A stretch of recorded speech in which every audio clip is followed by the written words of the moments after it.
সেদিন সন্ধেবেলায় আমার একটা বিয়ের নেমন্তন্ন ছিল। আমি নিজে খুব একটা ভালো সাজতে পারি না, তাই চলে গেছিলাম টিনার কাছে। টিনা হলো আমার পাড়ার ছোট্ট একটা বোন। হাতের কাজে মেয়েটা বেশ পারদর্শী।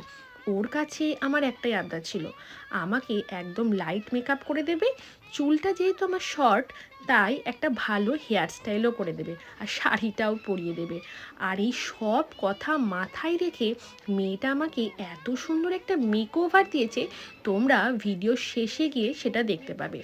টিনা মেহেন্দি পরানো থেকে শুরু করে চুল বাঁধা, বিভিন্ন স্টাইলে শাড়ি পরানো, পার্টি মেকআপ, এমনকি এত সুন্দর ব্রাইডাল মেকআপ করে যে সেটা বলার নয়।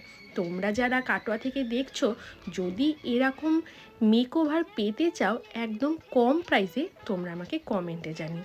তো আমাকে কেমন লাগছে সেটা অবশ্যই বলো। আজকের মতো টাটা, বাই।